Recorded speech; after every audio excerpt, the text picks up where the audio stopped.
Hi there, welcome back to CLAP Radio, Clap Radio 333 on your dial. What does CLAP stand for? CLAP stands for Canada's loud-ass Prime Minister.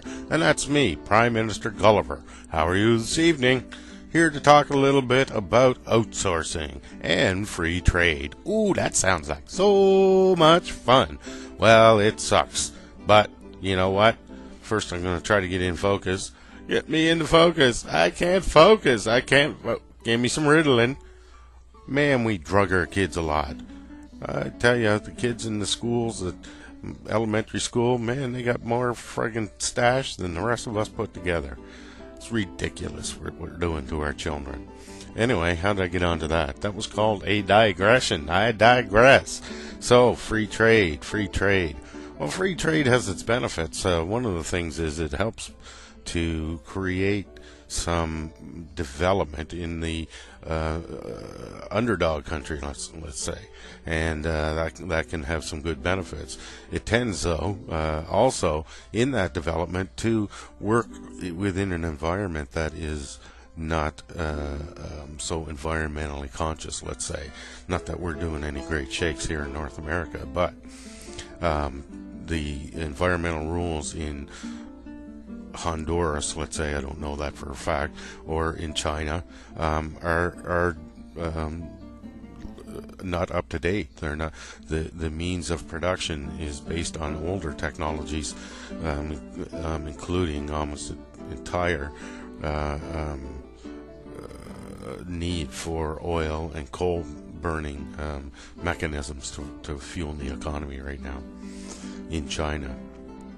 So one of the deals with free trade is that, well, let me throw in outsourcing right now too. Outsourcing, a lot of outsourcing is service industry type jobs where call centers are placed in another country, and that work goes away from Americans, or in my case, Canadians. That is something that there could be incentives put in place for that not to happen, but to provide a service over electronic media from a long distance is one of the good ways to help other countries develop their economies. It doesn't pollute, for one thing, and that's the second part of this that I want to talk about. The outsourcing of jobs of production creates pollution. Like I said, in China's case, it creates it just by virtue of how it creates the materials that it sells in the market with the United States. The second set of pollution that happens is the transportation pollution.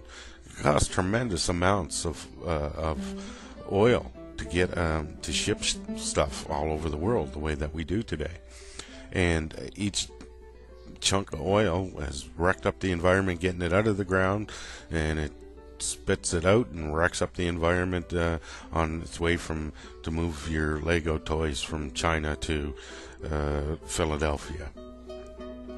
So the global economy must operate in regional blocks. It can't be. It must focus its attention to regional blocks. And if this tends to happen, that you trade most with your closest trading partner. But the structural intention of the system should be that we develop the planet into a number of self-sustaining elements that in terms of providing for citizens' well-being and providing for a clean economic activities in each of the regions that cover essentially all of the needs of the regions. So free trade should be done within zones rather than on a global basis, free trade of goods, because goods have to be moved, and that is just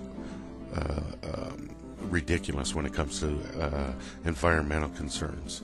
The other thing too, if an article can be made in China and shipped to the United States and sold for a profit at a price cheap cheap relative to other prices of goods from other countries, such as Canada or the United States.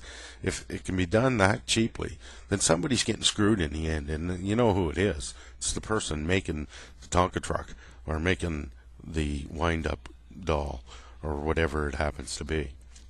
So those people at the bottom of the rung are like children in the cotton mills of England in 1867.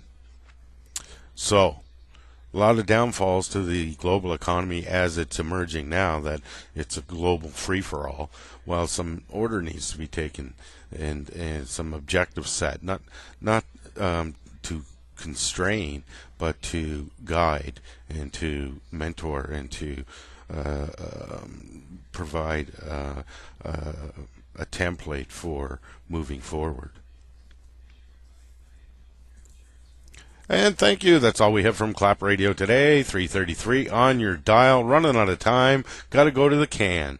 Enjoy.